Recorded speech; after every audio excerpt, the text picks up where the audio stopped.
This is the Work Smart Hypnosis podcast, session number 337. Toni Macri-Reiner on Conversational Neuroscience. Welcome to the Work Smart Hypnosis podcast with Jason Linett, your professional resource for hypnosis training and outstanding business success. Here's your host, Jason Linett. Hey, before I get into the introduction of this week's episode, I have to tell you, I am getting some of the best feedback of some of the most recent episodes. And it's not just for the fact that if you do something for like 7 years, you start to kind of figure it out. Well, that might be a part of it. It's this reality that by reaching out to people that many of you might not yet know, or chances are have seen in passing at conferences, and just to say it simply, they're just too damn busy working with a bunch of people and creating an incredible impact in their local communities that we don't yet know them as star instructors, trainers, and so forth. And I shared this previously on this program that yes, when we have the big name person, the guru in the industry, bunch of downloads right away, but it kind of tapers off over time. The episode's kind of like the one that you're about to listen to and is a preview with many others that I've already got recorded and ready to go for episodes coming your way. It's the ones like the one you're about to listen to that get the best traction over time. These are the ones that go viral because you can identify with the story.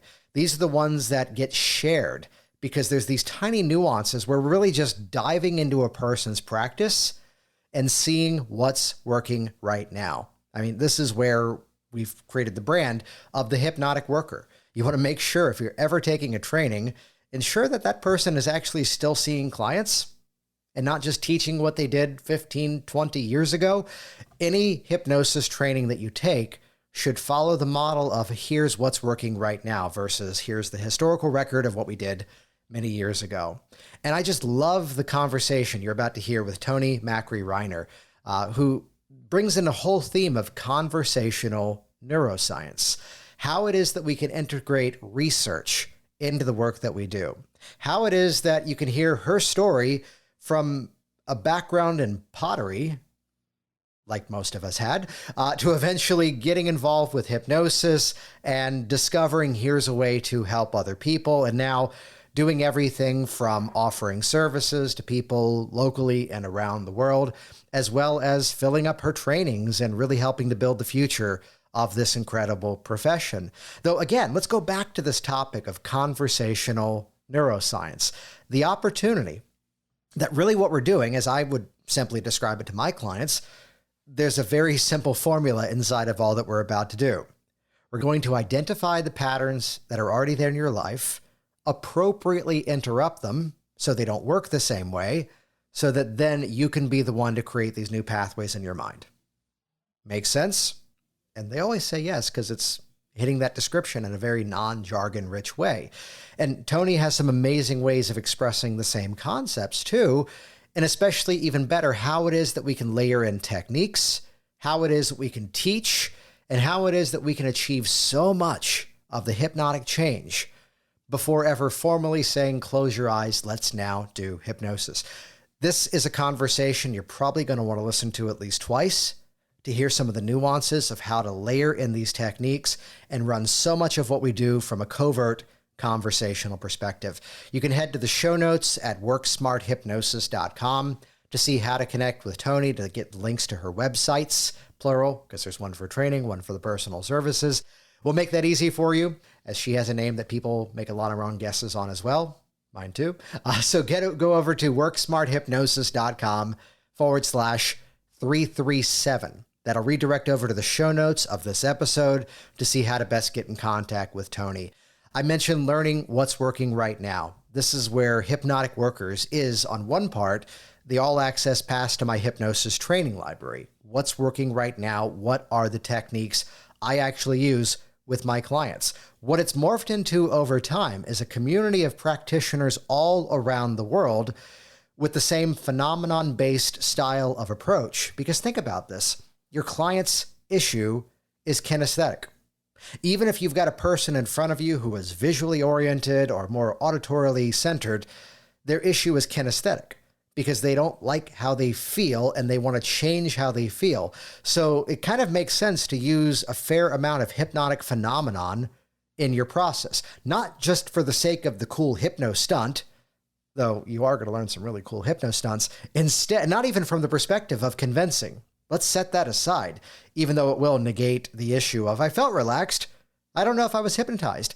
It's because instead, by properly using hypnotic phenomenon in a way that the client can feel the hypnosis is creating a change, that's what's going to, as we've already said, interrupt the map of what's already there to make it even easier to introduce the new roadmap moving forward.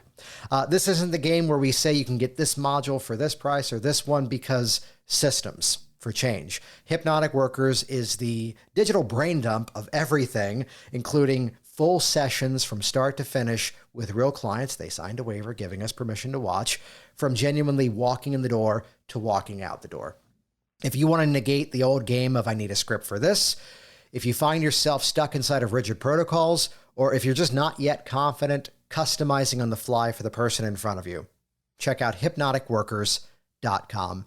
And here we go, talking about conversational neuroscience. This is episode number 337 with Toni Macri-Reiner.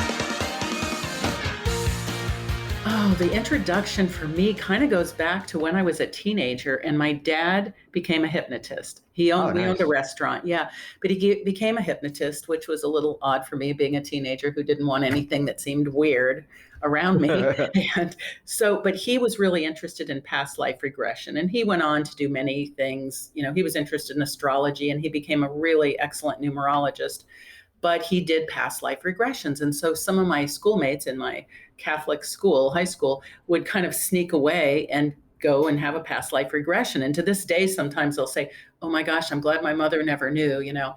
But to me, it was like, well, is this making me cool or not? So fast forward, I became a potter. I did fine art, fine craft fairs all over half the country. And I was getting pretty tired of it. It was going on 30 years and stuff is heavy. I pulled a trailer.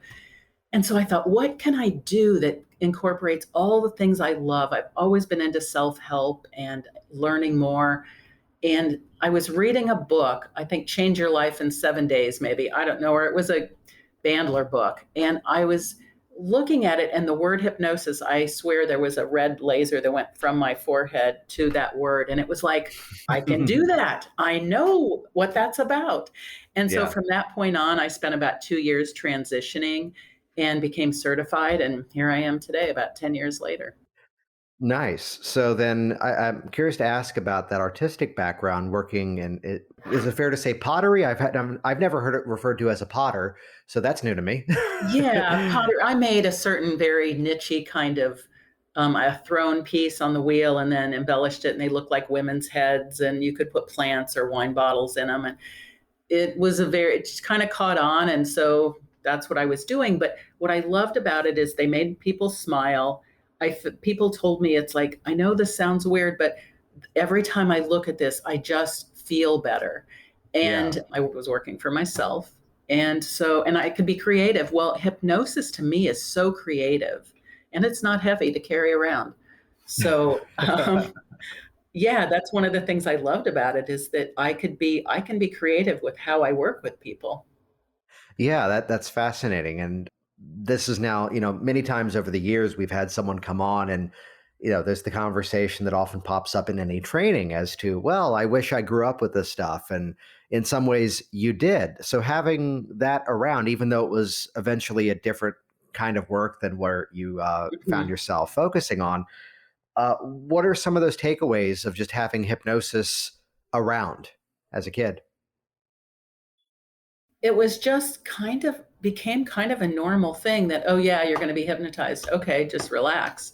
And my dad was kind of clear about, I don't really do family, people. And the one time he actually tried to hypnotize me, I had lost a necklace that I had just gotten.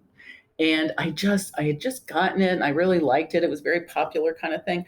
And I didn't know where it was. So he said, well, I'll hypnotize you and we'll see if we can find it. Well, what he didn't know is that I had skipped school the day that I lost it.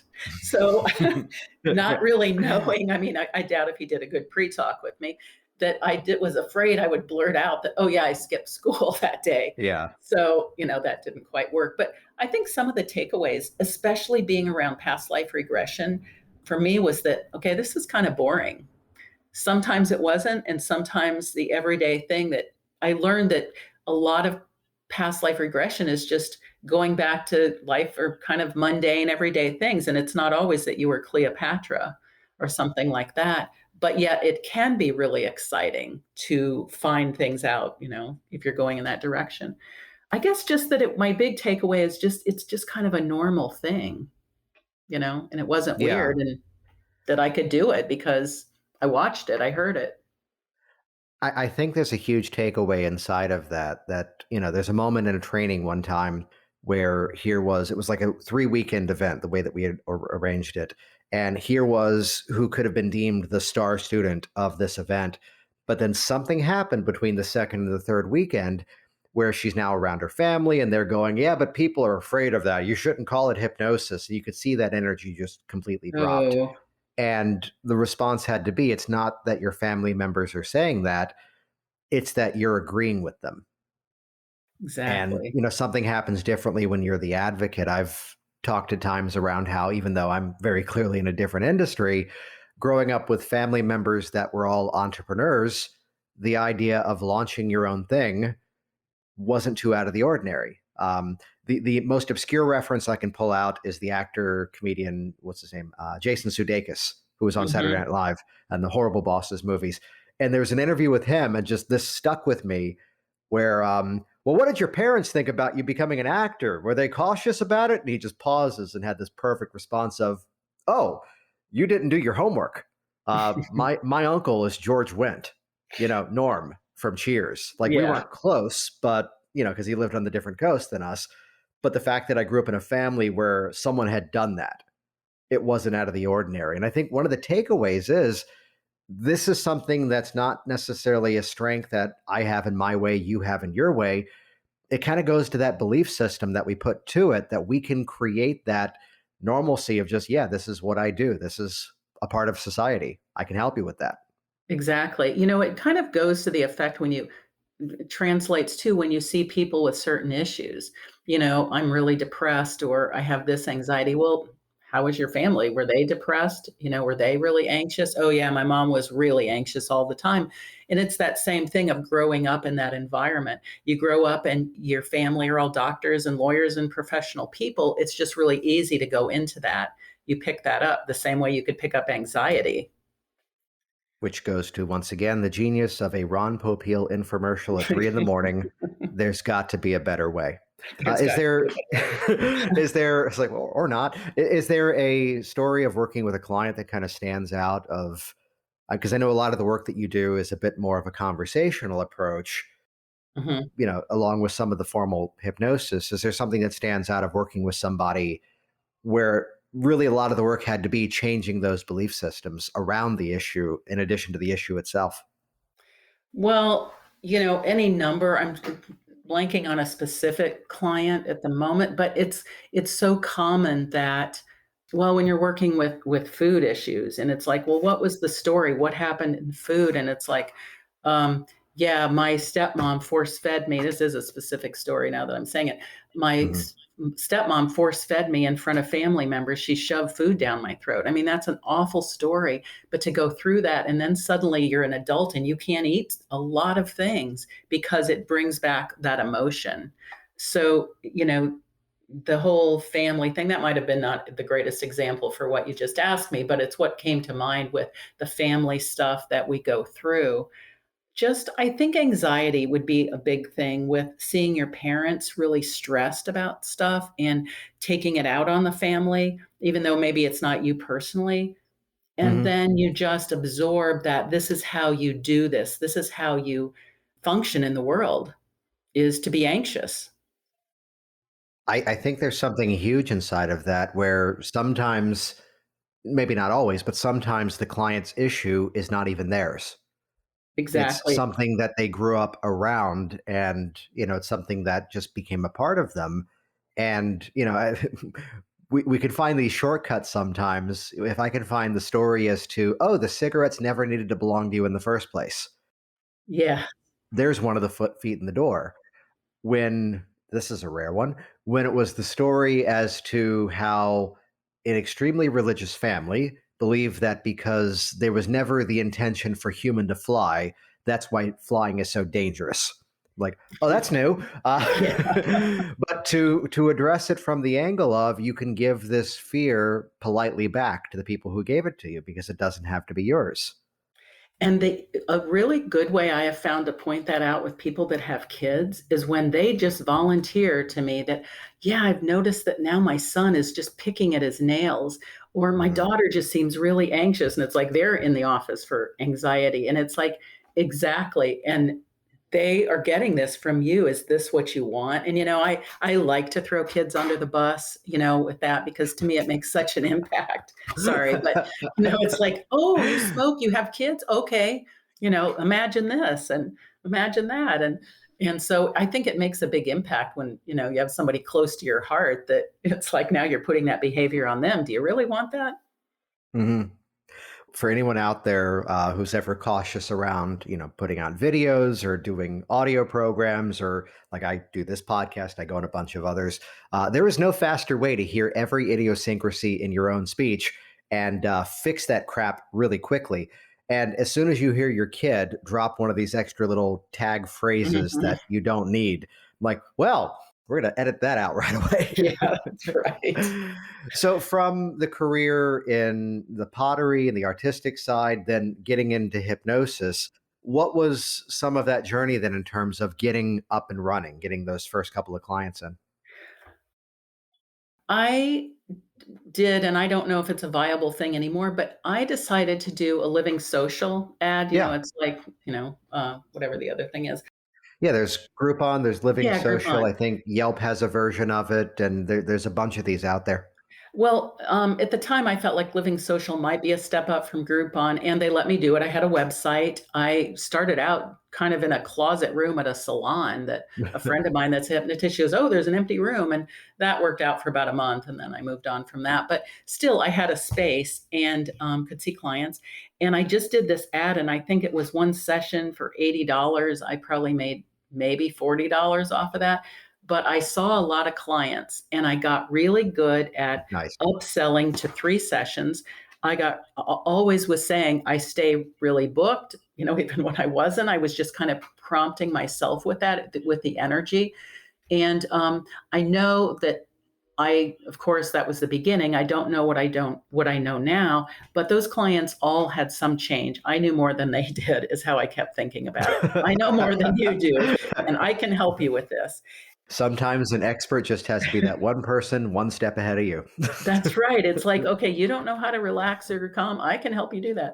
So I did see quite a few clients with that. I ran the ad a couple times and it just started then going word of mouth. I've never really done any ads anywhere. Maybe I've done a print ad in a small magazine, local magazine, but I just started talking about it as much as I could and staying excited. And of course, taking every course that came my way that I could find, and to where I've just kind of landed in a place where I have a certain way I work with certain techniques. And, I tell people, you're going to make changes before we even get to the hypnosis. But of course, it's all hypnosis when I'm working, more conversationally with them. And I find hypnosis is just so much teaching. And you know this, Jason, it's like you're constantly educating people. Even when you've had them watch a video about what hypnosis is, you've gone through your spiel, you still are repeating the same things and keeping them educated about what a great tool it is, the benefits of it, and how it isn't anything that's weird.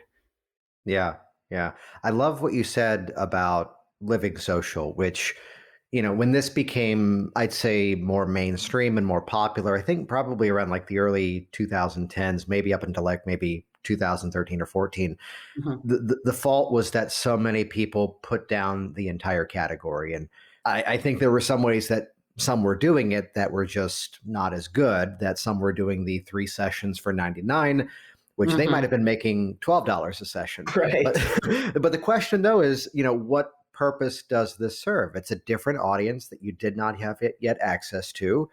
And I think the way you were doing that was great. That, it was a time correct me on this, at that point, there was more of a budget of time to put into this than Exactly. perhaps there was money. So you were using someone else's audience to bring that first crop of people in. And then really the session was give them the best experience possible so that now here's how we can do more, right? Exactly. I did have plenty of time. And a lot of people just wanted the experience of hypnosis. A number of those people, they didn't all end up booking more sessions, of course, but Hmm. they had the experience and it was a good experience for them. So they could go on and say, I did this, it's cool. I'm sure I helped people stop smoking back then. I don't quite remember those clients, but it was a good experience for me and them. So I thought it was just a win win. It got my name out and, yeah, help change people's lives without me spending much money to get started. Yeah, I mean, there's always a time cost. There's always, even if you're not spending money on ads, there's always some sort of money cost in terms of acquiring a new client. So if there's a budget of time, and these services are still out there, they may not be as popular as they were before, which probably makes it even more ripe for better use. And I think maybe I've heard people that have tried to do one of those services and they were turned down. So I don't know what the parameters are anymore with that, if they've changed it. I somehow squeaked in. It was meant to be, I guess. But I would encourage people to try that and see if Well, they can get into I that. believe Living Social, I could be wrong on this, and we're recording this, so let me go on the record by saying maybe, but I believe Groupon and Living Social finally did like merge together, the same as, Oh, for that for a makes bunch sense. of years, it was Sirius Radio versus XM Radio, and now Yeah. my app on my phone says Sirius XM, and they're just one. Um, but so much of it is that they have a template, and it's easier for them to follow a specific template. You're inside hypnotic business systems, and in there I talk about how I was using that to do group sessions. I was doing a group self-hypnosis workshop, and then there'd Hmm. be 15 people in the room. We would sell that for like maybe $90. I'd get about maybe 45 of that, which the income of that part was good, but then that was my opportunity to then sell one-to-one services. And I will unofficially say this, and I know they don't happen to listen to my podcast, so let's go here. It would be that I just eventually had to just, put my foot down to say, because they wanted me to do the 3 sessions 99. Hmm. And I just had to say, it's like, well, I could do that, but I'm already filling up my calendar at my full rate. Right. Why would I do that? Well, it will give you better exposure. If I wanted exposure, I'd go downtown and drop my pants. So no, I'm only so just because I stuck to my guns and said this is the one way I'm going to do it, and let's do that. If not, I'm completely okay walking away from this. So, and I've had people replicate that or something similar to what you've done. So just being direct but polite about it and just saying this is the way I want to do it. Right, and times have changed since I did it, and I think when I did it, I mean, of course, the money was nice, and I'm making some money, but that wasn't really the point at all. It Yeah. was just like, let me just see people, because as you know, teaching, it's like practice, practice, practice. You don't get better by thinking about it. Hmm. And I think that's the biggest takeaway from that is that was that opportunity to get really good at what you did, not by sitting in the room and hoping the phone rings, but instead by getting out there, whatever means was possible to be found and actually do the work. There's something you said earlier I want to go back to around how that was where you started to find your own style of doing it. So Mhm. if you had to kind of characterize, let's say, the user experience, someone's reaching out to you, someone's discovering you, what's kind of the journey that they're going through to then eventually become your client? Well, because of you, I do get a few random phone calls where they find me on Google, but generally you have to book a 15-minute call with me. Hmm. And you can't just go to my website to book anything other than that. So we have a conversation. I find out, if we seems like we're a good fit, if it's something I can work with and how they're doing with it. Book a session. And I'm both online and going back into my office a little bit now. So I spend 15 to 30 minutes doing an intake because I figure Hmm. I've gotten in the middle of, further along and go, oh my gosh, I don't know this. I don't know what they want or didn't ask this question. So I'm pretty thorough with my intake. And then I say, as I mentioned before, this is all hypnosis. I may have you close your eyes off and on, but we'll do the formal trance in a little while. But by then you've made these big changes. So the first thing I do is I teach everyone faster tapping because Yeah. I'm certified in that. It's such a good technique for anything. So I teach them that. We go through some things. Then I do a few more conversational things. I use the arrow a lot because I use Freddie Jacquin's arrow because I use it for everything, not just pain. And a few more NLP-ish kind of things, moving things away, reframing, things like that as I'm teaching the whole time. And then they're already so trancy by the time I move them to my magic chair, that Yeah. it's just like close your eyes, go back there, pretty Right. much. And I do tend to do a full relaxation with people, even if it's faster, just because I feel like most people need that experience.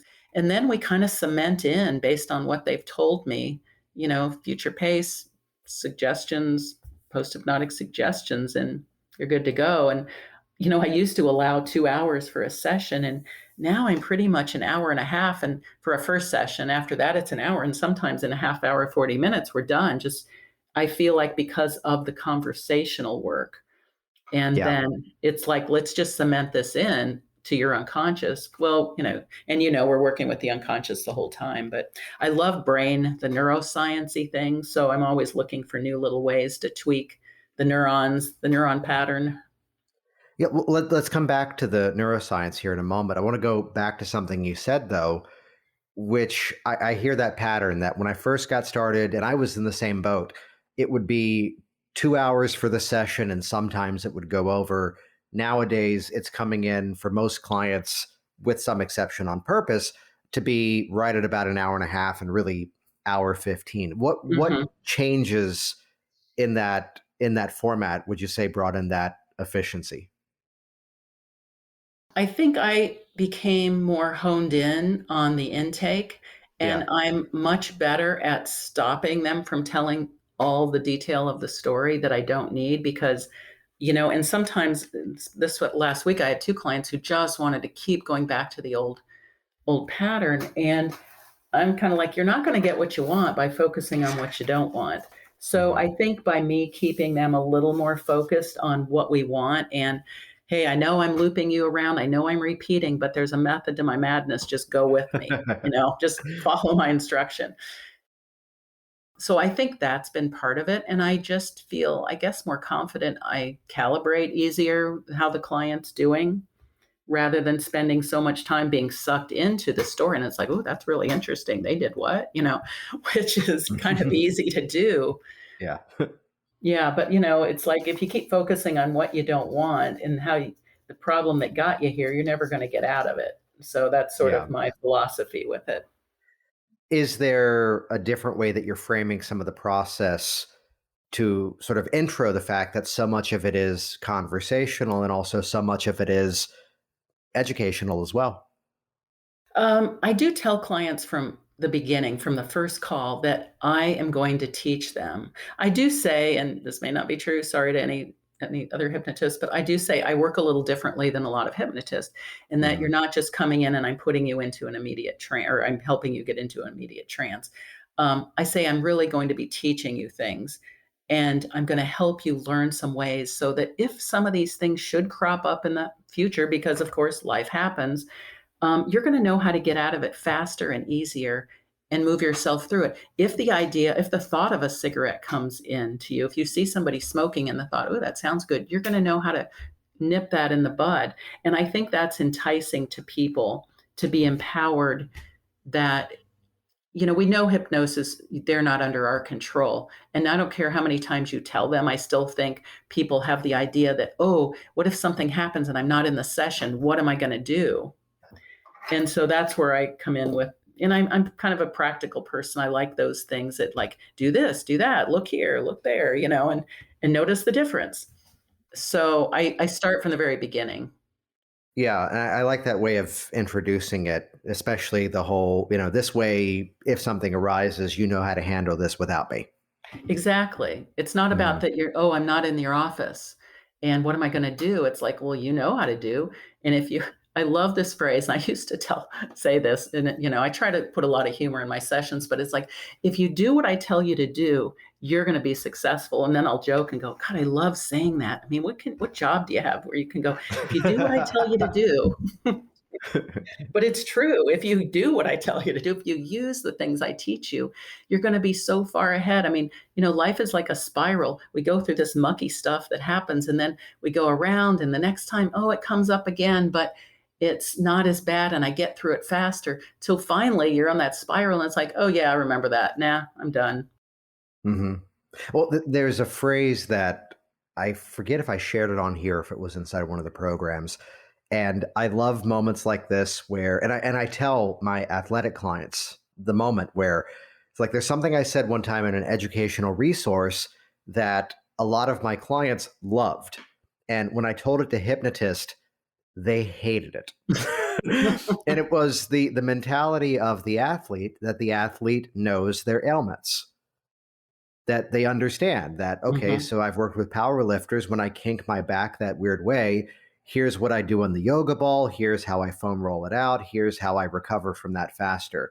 When it was the gymnast who had a history of a hairline fracture and landing inappropriately on her foot, it meant that she knew how to compensate for that so she could still compete, even if there was a trace of the mild injury. And I had some in our loving profession go, that's a negative suggestion. You're reinforcing. I'm like, well, you get out and run 26 miles and tell me your body's not sore.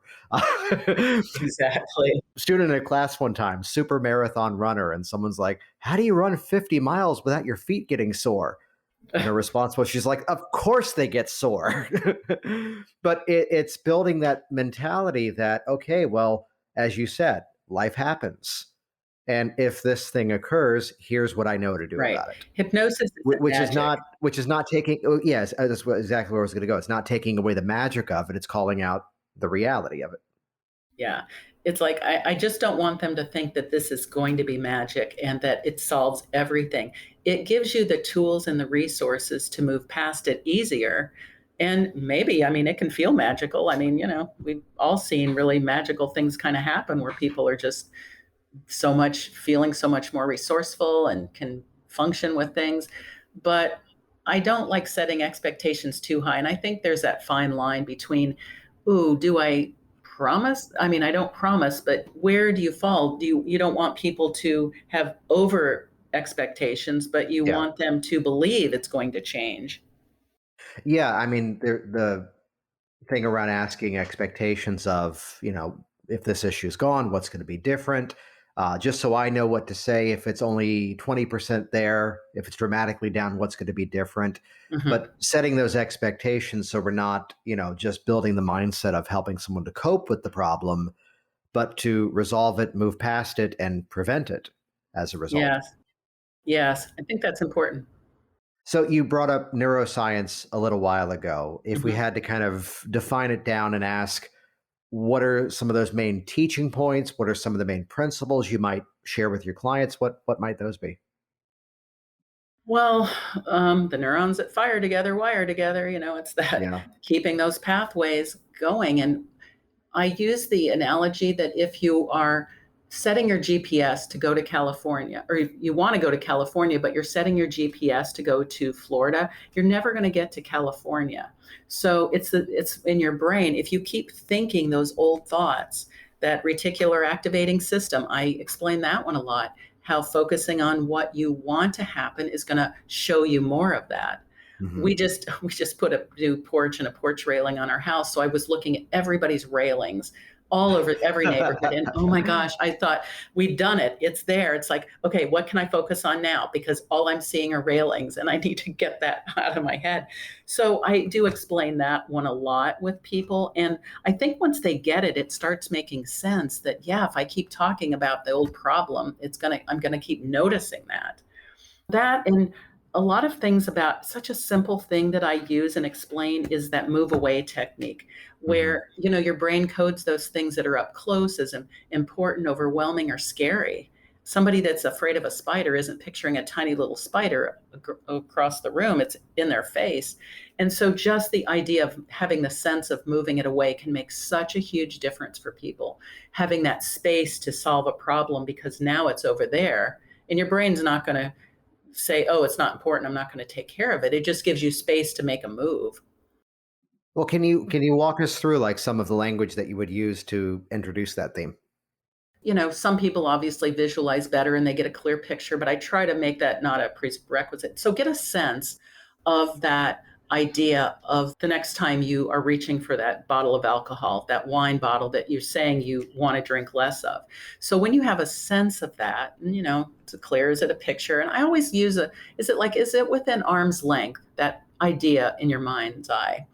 If it's within arm's length, I'm going to ask you to almost telescope it out across, down the street, around the block, just a tiny little thing, like it's a little cell phone sitting over there. And, you couldn't possibly really see what it says from here. And let me know when you do that. And, if there's a sound, turn it down, blur out the image, but make it small, move it away.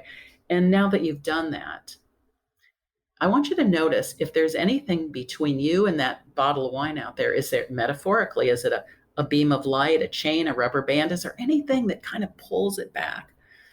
And if they say yes, I'm like, well, okay, what would you do to get rid of that? Would you cut it or burn it or, and they do that. Or if there's nothing there, I'm like, good. Now, what's that like as you sit here noticing way over there that old bottle? And it always is like, just doesn't seem that important to me. And that's right. As it's not very important, what do you imagine doing as you come into your house after a hard day of work and you're stressed? What are you imagining doing now? And I loop that back around over and over. So nice. That's kind of what I would do. Are you doing that just from a conversational foundation? Just a conversational. Yeah. Yeah. And I might have the answer, but I'd love to hear yours. Are you inviting eye closure, or are they just sometimes doing that on their own because they can process it better that way? I usually invite eye closure and say you don't have to, but it might help you imagine this as you close your eyes. Yeah, because some people don't process better with their eyes closed, but I always think I do. So I always assume they should, but I try to keep that open-ended. Quick story on that. Part of my history of all of this was the game of, again, mapping out like this 5-year plan of, I'm going to take these trainings from these people. These are the ones I've identified in the industry I want to learn from. And then looked at the other calendar of going, we've made the decision to start a family next year. Hey, I'm going to do everything now, just get it done. But it was an NLP training I went to, and the person was very much of a purist way of doing everything, and was you never have to ask them to close their eyes. They don't have to, which that's in most of the Bandler and Grinda books. Damn it. But from his purist standpoint was insisting you don't have to. So I was working in that way with somebody, and I'm like, just imagine this thing over here and what happens when you blur it. He goes, I see a table. Like, what do you mean? He goes, I'm looking at the table over there. I don't see the thing you're having me imagine. And I'm just like, screw it. And close your eyes and imagine. And he goes, all right, I got it now. I'm like, okay, let's just work with real people here. Yeah, right. I think the majority of people visualize better. And I try to be careful of using those, specific words, see and look and all those. And like, just imagine, get a sense of it. I use that word a lot. I like that one a lot. Yeah.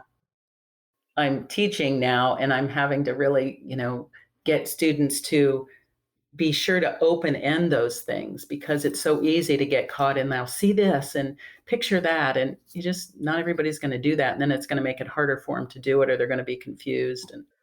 And sometimes it's just that specificity of language. I can visualize, I can create the cinematic response.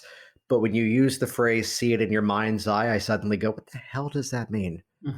Which is going to work for millions of other people, but for that one person, it's going to eliminate. And I love what you just said there of just get a sense of, imagine, think about. Less words can do it.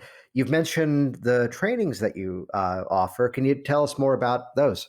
Yes, I took your training with Richard Nongard in, I think, 2018. And when everybody was writing content, writing books, and doing things during the pandemic, I was baking and gardening. Nice.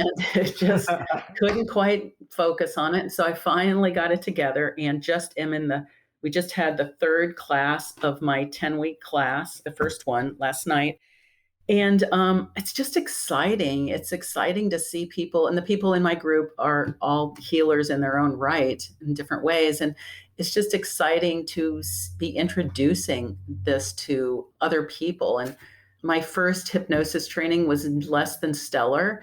And so I had to seek out a lot of training. So I always thought if I ever taught hypnosis, I would want to make sure they really had a good basic understanding, which of course in a 100-hour class is just the tip of the iceberg. But I'm just having fun introducing things and being curious about what their spin on things and how they do it.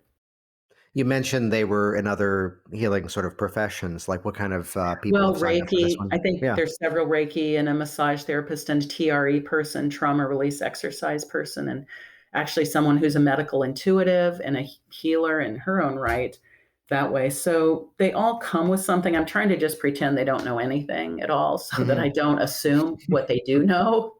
So yeah, but it's a learning experience for me as well. And I'm already planning on my next class in September and thinking, okay, it'll be even more polished then. But yeah, I suggest anybody take your class, and I'm sure it's much different now. Instead of lasting 2 days, isn't it like 8 days now or something? Well, you're talking about the Train the Trainer, and I Yes, believe Train the Trainer. we're recording this in June, and this will come out probably in August, just based on our schedule. I think we're going to do one in the fall, but just an update, and you'll get access to these videos too. Is that we've adopted that hybrid approach for the Train the Trainer as well. Where now there's longer videos to watch in a library, which makes the real-time online training even more valuable, because now it becomes, let's now discuss this. Let's now put this into work. So we're accomplishing more in less time and providing a better experience that way. So yeah, we'll put links to that in the show notes too. Yeah. What's the website that people can go to check out your trainings or even track you down? So my website is Toni, Toni Macri, Macri-Reiner, Reiner.com. A lot of I's and E's, or Indiana Hypnosis for Change. They go to the same place. My training is called Integrated Hypnosis Training because it isn't just totally hypnosis. I do teach some techniques that are more NLP-ish and a few NLP concepts in it, even though it is a hypnosis training course. So yeah, those are both ways to reach me or to check out my training. The next one will be September 15th.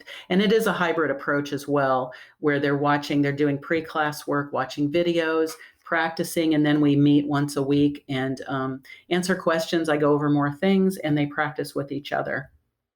Outstanding. And we'll put links to those in the show notes. This will be episode number 337. We now make this easy for you. If you go to worksmarthypnosis.com/337, that'll just point right back over to the show notes where you can find all of those links. Toni, it's been awesome having this conversation with you and capturing it for everybody to hear. Before we wrap it up, any final thoughts for the listeners out there? Just, if you're already a hypnotist, just embrace it, enjoy it, which I think most people do. If you're thinking about becoming a hypnotist, check it out because it's such an awesome way to help people and help yourself and make a living.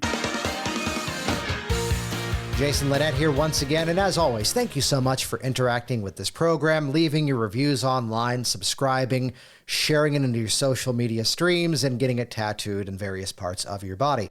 You can head over to the show notes. That's new. You can head over to the show notes at worksmarthypnosis.com/337 to see how to best get in contact with Toni, find the details of this conversation. While you're there too, check out hypnoticworkers.com. When you have systems for change, it takes out the guesswork of what we do. What happens when the client shows up and they want to work on something differently than what you talked about on the phone? Rather than that spiking fear and concern and trepidation in your soul, you're going to learn the systems for change in which every technique now becomes a universal approach, so you can modify it for basically anything that walks in the door. So many in our profession say the client writes the script for you. I think they say that because it's popular. You're going to learn how to ask the right questions at the right time. So there's a definite through line all the way from the intake, through the pre-talk, through the inductions you choose, through the methods for change to build that unstoppable confidence in your hypnotic skills. Check that out. Get instant on-demand access at hypnoticworkers.com. Thanks for listening to the Work Smart Hypnosis podcast at worksmarthypnosis.com.